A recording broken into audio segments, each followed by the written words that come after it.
Kai Association. And he's got more than 20 years of experience in the financial industry, about half that time as an academic and half that time on the consulting and business side of the equation. Previously worked at Ennis Knupp and Associates, where he advised foundations, endowments, and pension funds on their asset allocation and manager selection strategies in hedge funds, commodities, and managed futures. Keith also has a distinguished background on the options side as a trader and also building quantitative stock selection models for mutual funds and hedge funds. He contributes regularly to the CFA Digest and has published in a number of industry journals. He was named to Institutional Investor magazine's list of rising hedge fund stars in 2010, and he has a BA from Whittier, an MBA from Carnegie Mellon, and a PhD from the Illinois Institute of Technology. So please join me in welcoming Dr. Keith Black. Is there a Michael Smith from Russell in the crowd here? Yeah.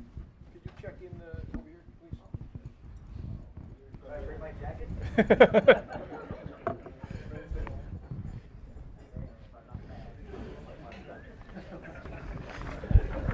Start. So as Scott said, we're with the Kai Association, Chartered Alternative Investment Analysts, and we have a two-level exam on alternative investments. So after you finish your CFA program, if you miss the studying, you could come and study for the Kai exam. So we do alternative investments, which is hedge funds and managed futures, private equity and venture capital, real estate, timberland, farmland, infrastructure, commodities, and then we also look at credit derivatives and other structured products. We have a wide variety of people around the world. 6,700 people in 82 countries have passed our two exam sequence, and they work relatively equally on the buy side and the sell side, typically allocating assets and doing manager research in alternative investments. So we have textbooks for the level 1 exam as well as the level 2 exam. And so if you'd like to read the long form of this paper, you could do that in the Kai level 2 textbook or in the Journal of Alternative Investments. There's a paper last year called Risk Management for Endowment and Foundation Portfolios. So let's think about a university endowment. And if we think about what the long run is, if we think what a perpetuity is, I think we could demonstrate that in a university endowment setting, because Harvard University has an endowment of $32.3 billion, and they were founded in the year 1636. So I just moved to New England a couple years ago, and things are very old there. Not very much unlike the rest of the country, very much unlike Chicago. So 1636 is a long time ago. And $32 billion is a lot of money. So if anything's going to survive, it's going to be Harvard University.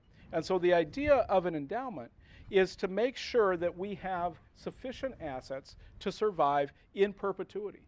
So we're going to manage these assets in a way that we're going to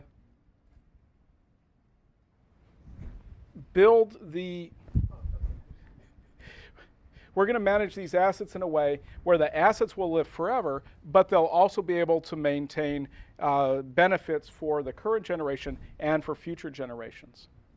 So we see that endowments overall have over $400 billion in assets. There's about 70 college and university endowments in the US and Canada with over $1 billion.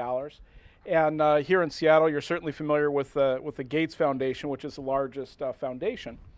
And the number of large foundations is similar to the number of large endowments. So we know there's about 65 foundations with over $1 billion in assets, but there's 81,000 foundations in the US combined with $662 billion in assets. So they're both relatively similar pools, but we'll see that there's a significant difference over time, because it's much easier for a number of reasons for an endowment to live in perpetuity than for a foundation. And there's two key reasons to this.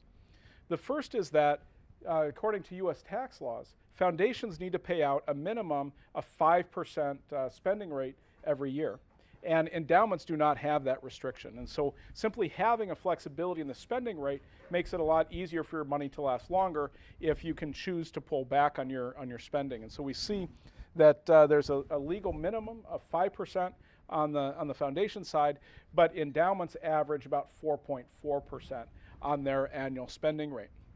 And so the second thing is I would doubt that people are donating money to the Gates Foundation, right? So we see a lot of these foundations, whether they're Gates or Hewlett or Getty, they're started by one person or one family who did very well in their entrepreneurial ventures. They'd like to give something back. But typically in those what they call independent foundations, there's a gift during a single person's lifetime or immediately thereafter, and there's no subsequent gifts. And so it's very difficult for the foundation to survive in perpetuity if they have a minimum 5% spending rate and no subsequent gift flows. But the endowments are able to maintain themselves in perpetuity because not only do we have the returns from the investments, we have a smaller spending rate, but we also have the ability to earn that charitable gift income. So the goal of an endowment or foundation is to ultimately fund education or healthcare or religion or arts or whatever nonprofit cause we like. And so we'd like to be able to make payments to these beneficiaries to further these charitable causes. But there's an inherent tension in the way we have these spending rates, because we know the people who are going to benefit in this generation. We can see their faces, we have relationships with them, we know the needs are great for our charitable work during our lifetime, and so there's a tendency to want to pay out very large amounts in the current generation in order to benefit the people we know when the need is so great. But the more we pay out for the current generation, the harder it is for this money to last in perpetuity. On the other side, we might be so afraid that we're not going to last in perpetuity that we don't want to have a significant grant flow out of our fund in the short term, and so we'll have a very low spending rate, which will make it easier to be a perpetuity, but we won't be serving our charitable needs in the short run. So James Tobin calls this intergenerational equity. How can we be fair to the generation of today that has these needs, but how can we make these assets last in perpetuity? So what they propose is, ideally what would happen is that the corpus of the fund, the principal of the fund, would maintain its exact value year after year in perpetuity in inflation-adjusted terms. And so if you have a fixed principal amount in inflation-adjusted terms in perpetuity, spending 4 or 5% of that today, spending 4 or 5% of that in 100 years is going to have the same inflation-adjusted benefits to your charitable intent every year. And so this is the goal we're trying to reach. We're trying to reach this idea of having a flat inflation-adjusted spending over time at the same time as having our corpus last in perpetuity. So if we don't have a gift income and we have a minimum 5% spend, in order to meet this goal, our return target is CPI plus 5%, because the CPI return is needed to maintain the real value of our endowment, and the 5% is needed to fund our gift payouts. But in a world where 10-year treasuries earn less than 3%, it's pretty hard to earn CPI plus 5. It's a pretty aggressive return target. So one thing we'll see is that these billion-dollar endowments invest much more aggressively than other endowments or other investors.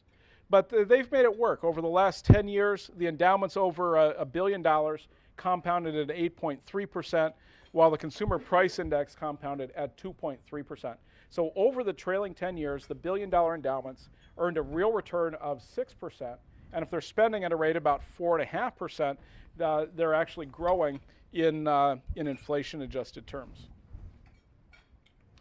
So I came up with 6 theories or 6 rationales for how and why endowments might earn these higher returns. Can you go back one second? But one thing that's interesting is that the billion-dollar endowments have a very different success rate, a very different investment policy than the smaller endowments. So the equally weighted endowment has a return of 7.1% over 10 years, and then the billion-dollar endowment has a return of 8.3% over 10 years. And so what we see is that both within the endowment space and increasingly in the pension space and moving into family offices, a lot of people are trying to emulate this model. A lot of people are trying to say, what are these billion-dollar endowments doing that I could be doing in my portfolio to earn those type of attractive returns? Maybe we could attribute it to an aggressive asset allocation, to rebalancing and contrarian views, effective investment manager research, a first mover advantage, and access to a network of talented alumni, or the acceptance of liquidity risk. So the first thing we notice here is an asset allocation that's like no other. And this started in the 1970s and has accelerated very, very quickly. And as the Harvards and Yales of the world have had these outsized returns, they've attracted admirers. So with Kaya, we have 6,700 members in 80 countries, so I have the privilege of traveling to Asia, to Europe, to all over the world. And everywhere I go, every investor is making the same decisions. Every investor I meet in the world is increasing the global content of their portfolio. They're reducing their fixed income, and they're increasing their exposure to alternatives.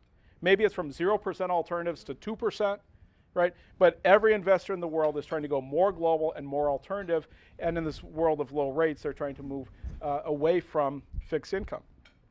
So we see here that the billion-dollar endowments have an average allocation to alternative investments of 59%, while the average endowment allocates less than 30%. So this is a very strange-looking asset allocation to people who aren't familiar with the endowment model. They average 13% in U.S. equity, 17% in non-U.S. equity, which is heavily tilted toward emerging markets, 11% in fixed income and cash, 23% in hedge funds, 20% in private equity and venture capital, and 16% in real assets. And you can break this real assets out into real estate and natural resources. And a lot of these large endowments now have a greater allocation to natural resources than they have to real estate. So if you think about how a public pension plan does business, they have a lot of oversight. All their meetings are public. The records are made known. They're reportable to the state legislature. There's a lot of competing issues around these state pension plans. And so the state pension plans tend to do things very similar to each other. They don't want to have this career risk. They don't want to have an outlying asset allocation. And maybe we're concerned that the investment committees don't necessarily understand all of these things they need to know about alternative investments. But once you get to the endowment and foundation side, we find that the investment team is very well educated. They're very highly compensated. They understand alternative investments, and they don't have these conflicts in their reporting structure. It's very easy for them to make quick and decisive decisions and do things that are very different than other investors would do. And so David Swensen is the chief investment officer of Yale University. So you might have heard this called the Yale model or the endowment model. And so what David Swensen says is I could be extraordinarily opportunistic because my university is almost 300 years old. And because I have this super long time frame, I don't have a big need for liquidity in my portfolio. So if I don't have to invest in liquid securities, and if I have perhaps the longest time frame of any investor, I could do things that are patently different than anyone else. And so you've, as CFA members or CFA candidates, I'm sure you've heard of the debate between Ibbotson and Brinson and Biebauer and Singer and all these guys. Is it 90% or 94% or 99% of returns are driven by strategic asset allocation, right? And that's for the long only traditional types of investment. Because if you invest in an equity mutual fund, your manager isn't making market timing decisions. When they're really bearish, they're going to be 96% invested, right? So there's not a lot of market timing component in these long-only funds. And on average, we know that it's kind of a toss-up whether the index is going to do better or the active managers are going to do better, and the higher fees, the harder it is for the active managers to outperform. And so at the end of the day, the strategic allocation is the main driver of the returns in these traditional long-only types of investors. But what we see is that in endowments, strategic asset allocation drives just 74% of that variance in returns, while 14.6% is from market timing and 8.4% from security selection. So literally 1/7 of the return in endowments has come from market timing, from being really decisive, from rebalancing, from saying, I think U.S. equities are a little hot right now. I'm going to move into, say, emerging markets, right? If you do a valuation difference, it seems to make a lot of sense, right? Their government's in better shape, their lower PE, their higher growth rate. All of this points to saying, that over a 5-year, 10-year period, maybe emerging markets are going to outperform U.S. equities, and so I might have a weight equal between the two, right? And a lot of the things the endowments do is say, I'm going to make decisions for a 5-year, a 10-year, a 20-year period, and I can make very drastic changes in my asset allocation because I could go where the value is. And so over 20 years, David Swensen says at Yale that just 20% of the value added is from asset allocation, and 80% of the value added is from active management. They've had some tremendous value added through manager research and stock selection. So the problem is, if strategic asset allocation has less of an impact on these endowment returns, and market timing and security selection and manager selection has a greater impact, and David Swensen says, my success has been because of my fantastic managers I've been invested with. The problem is that simply making your strategic asset allocation equal to that of Harvard or Yale doesn't mean you're going to earn the same kind of returns. So they've added a lot of value through active management, and that value through active management has been extraordinarily valuable, but it's difficult to replicate. So the large endowments have a lot of advantages that many of us don't have on our asset allocation or investment management teams. And part of this might be because they've been doing it for a really long time. Yale invested in natural resources in 1950, LBOs in 1973, real estate in 1978, venture capital in 1976. We've been doing this for 35 years. And so we know from the studies that investing in an average private equity fund isn't really going to give you a whole lot more return than investing in a liquid equity index. So investing in private equity is only worth doing if you can invest in a top quartile manager. But it might seem obvious who the top quartile managers are, so we'll just figure out who the top quartile managers are and make an allocation to those managers. So you call up Sequoia and you say, can I get in your venture fund number 9? And they say what?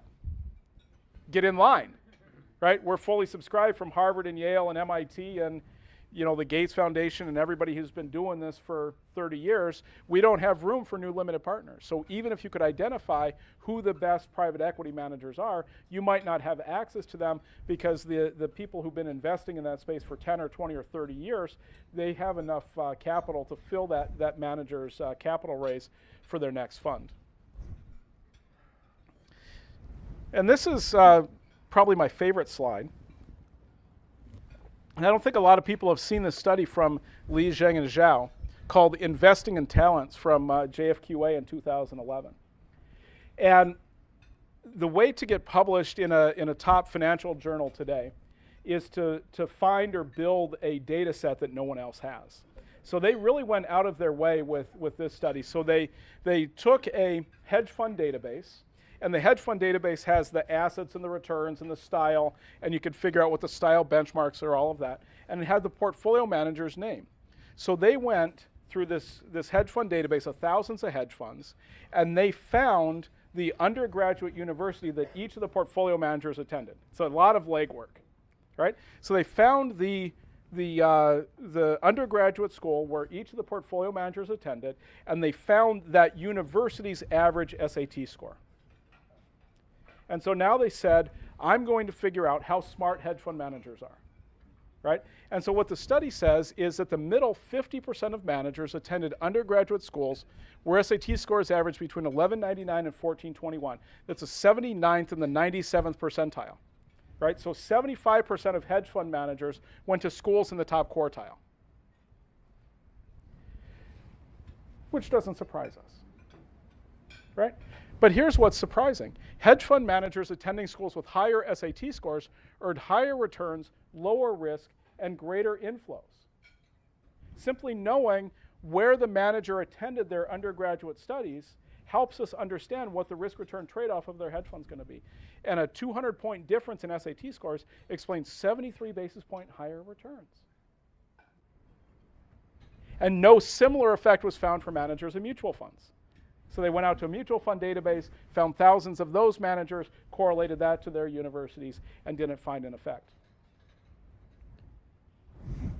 But if a quarter of the hedge fund managers went to schools where the SAT score exceeded 1421, what schools are those? Harvard, Yale, Princeton, Stanford, and MIT, right? So the best hedge fund managers went to the best schools. The best schools have the best endowments. The best endowments have the most money. And the managers kind of like saying that Yale's an investor in my fund. So maybe, and this is my conjecture, not necessarily corroborated by some of these CIOs I've talked to, maybe there's a connection there that the endowments, again, have a preferential access to investing in these better funds. But a more mainstream explanation is just the acceptance of liquidity risk. Because if you're working for a private bank or a family office, they might say a 10-year lockup in a venture capital fund, that's a really long time in my life, right? I don't necessarily have a 10-year horizon, even though I should, right? Individual investors make investment decisions much more quickly than they should in many cases. But what the large endowments have said is I basically have an infinite time horizon. And if I do have an infinite time horizon, then illiquidity is an asset to me. If illiquid investments over time have a higher return than liquid investments, and if I don't have this need for liquidity, what I should be doing is maximizing the illiquid exposure in my portfolio to maximize the returns. Because remember, we have this perpetual time frame. So we're making decisions 10, 20, 30 years at a time. And if they're saying, I have access to these top managers and illiquid investments should pay more than liquid investments, right? It's my fiduciary duty to the students of the 22nd century to maximize my returns at this point in time. So what we see is maybe hedge funds have a 2% alpha. Some of that is explained by liquidity risk.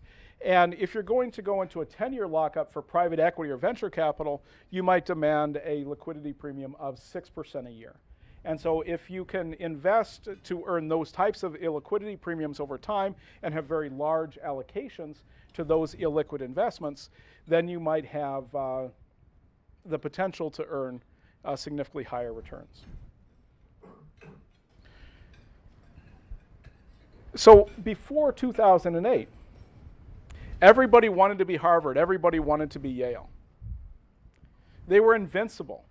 They had 10-year returns 500 basis points higher than 100% equity allocation. Their venture capital managers were compounding at 20% a year above small cap equity indices. Everybody wanted to be them, and then 2008 comes along. And just like everybody else, they had 20 or 30% drawdowns. And so if this is the invincible model, how did they get into this drawdown kind of situation? So there are risks to these models. We have to think about inflation, spending rates, liquidity, as well as tail risk.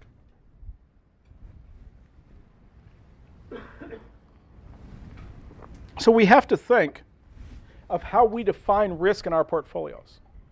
And some people might define risk as the beta to the equity index or the beta to the world market portfolio. Some people might define risk as standard deviation. Some people might define risk as losing money or my maximum drawdown. But David Swensen has a very specific definition of risk.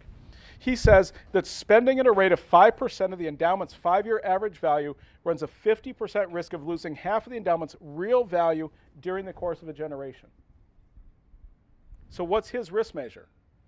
His risk measure is losing money relative to inflation and spending over a 30-year time horizon. So some of us think that treasury bills are the risk-free asset, or maybe the return-free asset, right? But treasury bills are defined as the risk-free asset because they have a zero volatility or because they have a zero beta. According to this definition, how risky are treasury bills? Treasury bills are about the riskiest asset there are, right? Which explains why the endowments on average hold only 11% in fixed income and cash. Because if we're spending 5% a year over 30 years, and we're not even earning CPI from our T-bills, the probability of having a 50% drawdown in real terms is almost certain. So according to this definition, we see that the maximum risky asset is T-bills because there's such a tremendous opportunity cost over a 30-year period. But if our goal is to maintain the endowment's real value over 30 years net of spending, there's a huge need in these portfolios for inflation protection. And so what we see is that these endowments and foundations have a very large weight on what we call real assets or inflation-sensitive assets. And Bernstein came out with a paper that says your 60-40 portfolio is virtually guaranteed to lose money in real terms during a time of high inflation. 20-year treasuries have an inflation beta of -3. S&P 500 has an inflation beta of -2. The higher inflation goes, the more money you lose in real terms from your 60-40 portfolio. So this is what's driving the endowment's allocation toward real assets, in that farmland has an inflation beta of 1.7 and commodity futures have an inflation beta of 6.5. But what really worried people about the endowment model in 2008 was the issue of liquidity. Now remember that on average, these universities have 50 or 60% invested in alternatives, and probably more than half of that is in these 10-year partnerships, whether it's in natural resources or real estate or private equity and venture capital. And so if you're paying out 5% a year, and you have capital calls coming in to support these new commitments to your real asset and venture capital partnerships, and you only have 11% in cash and fixed income, it's pretty easy to run out of money. And you don't want to be selling stocks at the bottom of the bear market. And so the endowment model took a lot of grief. People saying the endowment model's dead. They need more liquidity than this. So there's a little bit of panic at these universities in 2008 and 2009. They stopped building projects halfway. We said, can we sell our hedge funds or private equity or real estate even though we're in year 4 of this 10-year partnership? We want to sell this into the secondary market at a steep discount. We're going to float debt issues. We're going to cut our spending rate to the university. There's a lot of desperate kind of things that they ended up doing, or actually more thinking about doing, because they had this very small fixed income and cash cushion. And so maybe one recommendation is you should always have 2 or 3 years of cash available to maintain your spending rate and your capital calls. Right, so if you have 5% capital calls, a 5% spending rate, maybe that's a 30% cash and fixed income allocation. So is the endowment model dead? I don't think it is. Going into 2008, the allocation was about 55% to alternatives, went up to 61, now down to 59. So 5 years later, we haven't seen a wholesale move of these endowments and foundations out of alternative investments. And so the behavior is relatively consistent over time with a couple little tweaks relative to liquidity. And so going into the crisis, Harvard had net of leverage an effective cash allocation of -5%. Yale had an effective cash allocation of -4%, and they just said, well, maybe that's not a good idea. So now they have a little cash on the balance sheet. Maybe it's 2%, maybe it's 4%. We've increased access to credit lines, so we want to make sure that the financing is there before the next drawdown. But when I met with the CIO at Harvard, she told me something very interesting, that Harvard reduced their uncalled capital commitments by over $4 billion in the first 2 years after the crisis. And what the large endowments did is they went to the general partners. They went to the private equity funds, they went to the real estate funds, and they said, I know it's 2008, I know it's 2009, I know it's 2010, and you're finding all kinds of value in these markets. You've got these billions of dollars in uncalled capital commitments from these funds. And you know that endowments and foundations have been your most loyal investors over the last 10 or 20 years. But if you were to immediately call all of those outstanding capital commitments, you'd be causing a lot of stress on the balance sheet of your favorite endowment and foundation investors. And so if you could hold back and not call all of those uncalled commitments immediately, that would help our liquidity position. So part of this is that they're re-upping for the new funds with lower allocations, and part of it is that they specifically ask the general partners to reduce the rate of capital calls. And what's interesting to me is we're moving more assets toward liquid alternatives. So maybe in the natural resource space, you're buying more in the way of physical commodities or commodity futures rather than these natural resource partnerships. And in private equity, we're seeing a trend toward more direct investment and co-investment, where you actually own the assets and you have the potential to exit before the 10-year life of the fund. And after 2008, there's been a substantial focus on tail risk. What could I do to make sure that I don't have a 20 or a 30% drawdown again? Because what we found is that we want to have an aggressive asset allocation, because we know the aggressive asset allocation has the highest expected return. It also has the highest expected risk. But if we could hold on to that aggressive allocation for 10 or 20 or 30 years, we know it's going to pay off, and the actual return is going to be higher than what we could have gotten elsewhere. But the problem is, some investors will have a long-term asset allocation and a short-term reaction to market movements. So the very worst thing you could do is to have an asset allocation beyond your risk tolerance. You say, I want to invest for 30 years, and 30 days later the market's down 20%, and you panic and you sell everything at the bottom. So a long-term asset allocation is only worth having if you could hold it for the long term and not panic and sell at the bottom of the market. So what if we could have something in our portfolio that would provide us a large increase in value during this time of crisis? Because during the crisis, people said all correlations go to 1. And that's not true. Many correlations went to 1, right? So real estate and private equity and equities and credit and commodities all seem to have large and simultaneous drawdowns. But there were places to hide.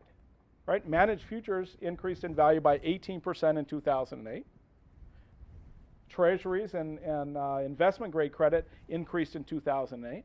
And clearly, if you have put options in your portfolio, those are going to increase in value.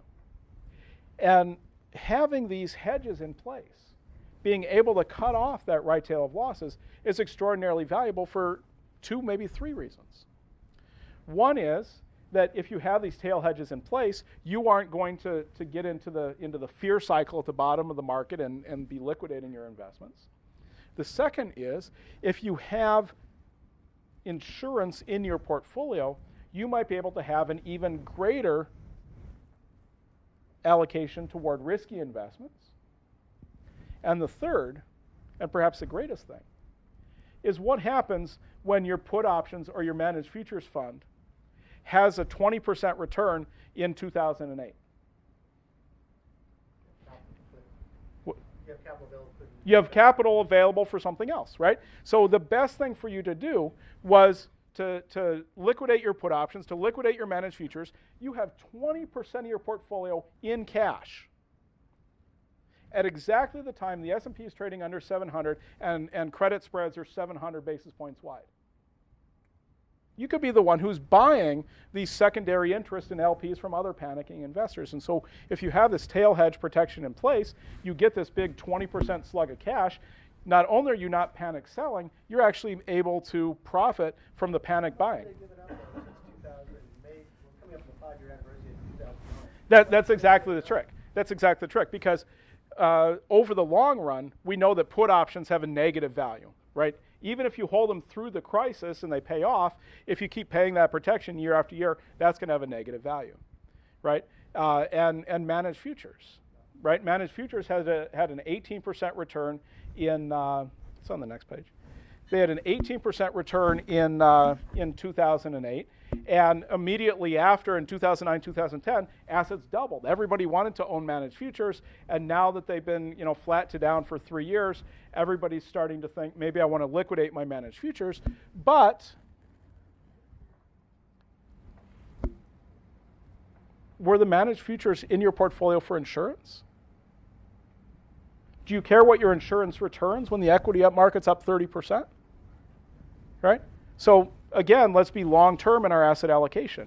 If the role of managed futures or some of these other investments is to hedge during a crisis, we shouldn't lift that hedge before the next crisis and say they're underperforming, because we didn't buy them for their performance in a big equity up market. We bought them for their performance in the down market. So here's a chart that shows what happened in 2007, 2008, 2009. And if you're coming from outside of the world of alternatives, not all hedge funds are created equal. So there's a wide variety of hedge funds. We see that macro funds were down just 5% in 08. Barclays Global Aggregate high quality debt was up about 5% in 08. Managed futures were up 18%. And we all painfully know that equities were down over 37%. Commodities were even worse. And even some of the arbitrage-oriented hedge fund strategies were down around 30%. And so it's not just what happens in 2008, it's the compounding of these huge drawdowns, right? So even if you held through 2007, 2008, 2009, you had 30% commodity returns in 07, 13% commodity returns in 09, but the drawdown was so deep that over the 3 years you had a total non-compounded return of minus 19% in commodities, minus 16% in equities, and that's destroying a lot of value. But if you look at the bottom, macro funds were up 25%, high-quality bonds were up 23%, and managed futures were up 17% over the 3-year period. So to conclude here, how do we put less risk in our portfolio? A lot of people would say we put less risk in our portfolio by buying put options. A lot of people would say we put less risk in our portfolio by having more in fixed income and cash. But we know that on average, that's going to reduce the expected return of our portfolio, right? As you reduce risk, you're supposed to be reducing return as well.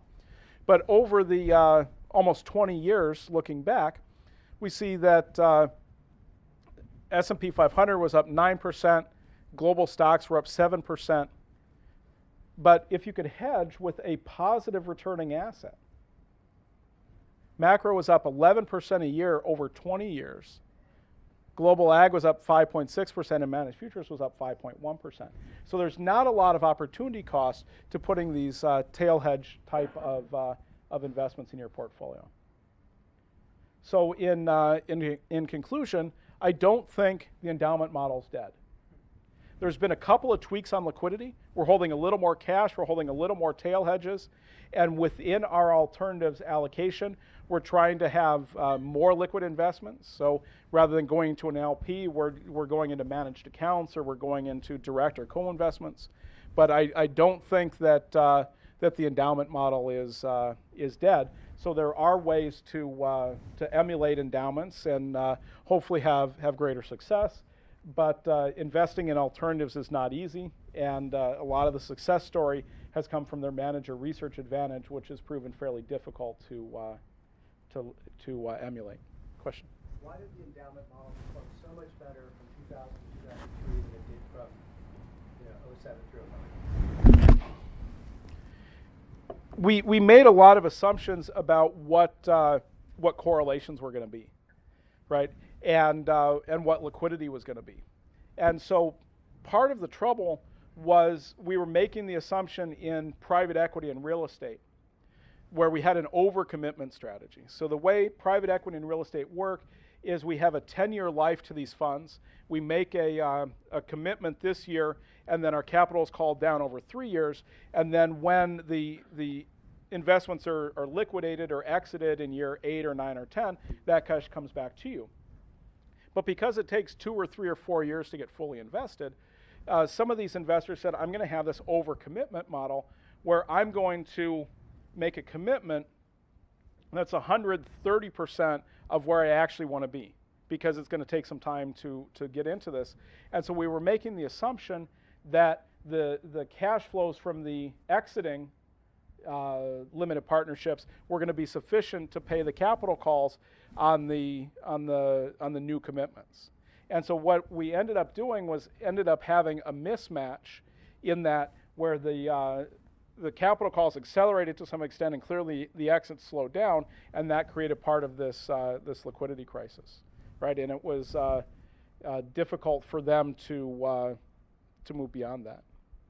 So your thesis is that endowments have learned, they won't do that again? Hopefully, yes.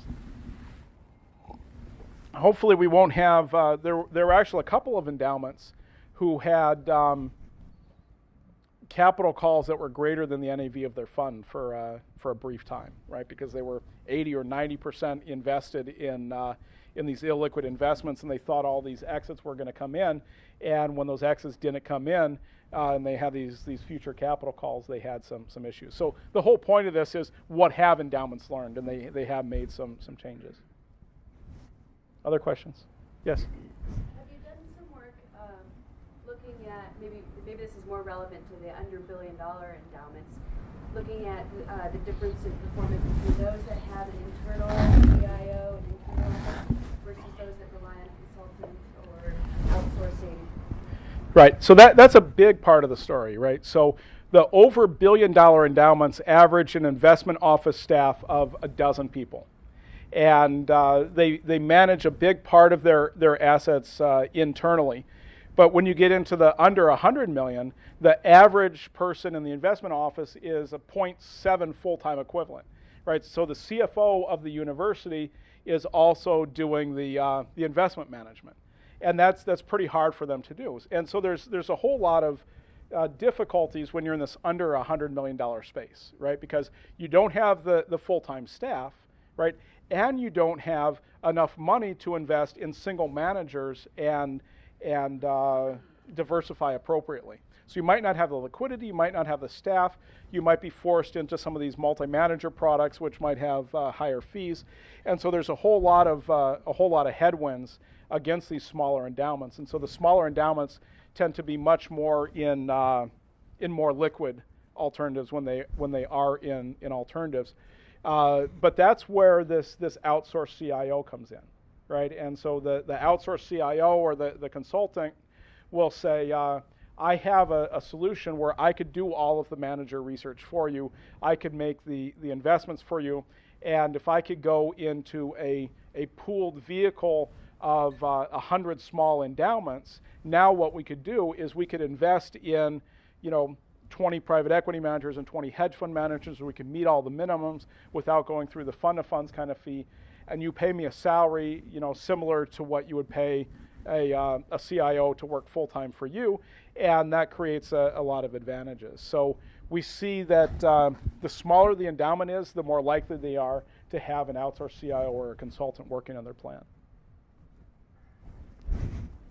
Given that a lot of the managed money for high net worth clients don't have an infinite life and they pay taxes, to what extent can we make our portfolios look like the cool kids? That's definitely an issue, right? So hedge funds especially are known to be tax inefficient, right? And so there are ways around that. Maybe you could get into hedge fund structured products or hedge funds in some variable annuity kind of wrappers. So there are some ways to be more tax efficient. Some managers will actually manage your portfolio in a slightly more tax efficient way. But the time horizon is very important, right? If you can't commit to these 10-year liquid products, you're foregoing that liquidity premium that can be up to 6%.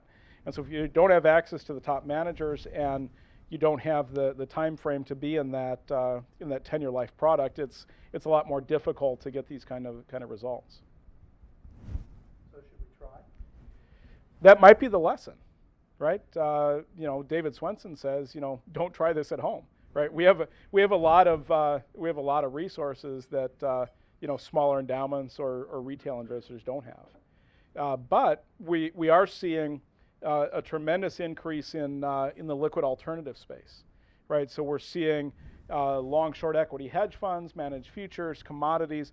All of these things come out in mutual fund and ETF format. Now you don't have to be an accredited investor, and now a lot of these liquidity and transparency issues kind of go away. They might be more efficient on fees, but the 40 Act does limit the flexibility to some extent. So to the extent that there's more and more of this liquid alternatives product available, it makes it easier for us to get at some of these strategies. But there's not really a good substitute for private equity in a liquid format. Private companies shouldn't be in a daily liquid vehicle. Is there any liquid alternative investments in private real estate? I mean, would you consider a private REIT a liquid alternative, or is there any other? Right. So the liquid alternative form of real estate is REITs. We're all familiar with it, but maybe it feels a little too much like a stock. Private REITs or private real estate in general has a longer lockup. Traditionally, that's a 10-year private equity product, just like you'd find in leveraged buyouts or something. But private REITs are different than public REITs. They're going to have less volatility, but they also have less liquidity. Yes. Is there a preferred or ideal allocation to alternatives, knowing that you can't get into the best private equity funds out there because they're closed? If the median private equity manager has public equity returns, right? It's pretty hard to make the case for investing in private equity if you don't have access to the better funds.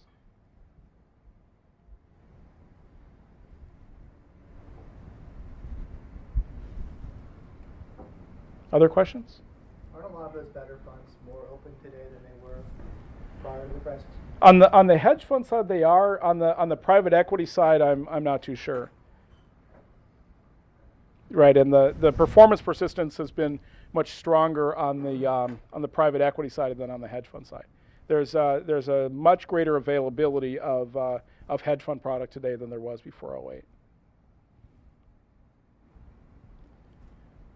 Well, thank you so much for coming today. It looks like I've got through most of those questions, but if you'd like to ask questions in person, we have time to do that as well. Thank you. I could ask you to turn in your name tags when you leave, and then also we have 2 events. The CFA Institute will be coming out in 2 weeks to have an expert in social media one day. I think it's a lunchtime event at the Washington Athletic Club, and then there's a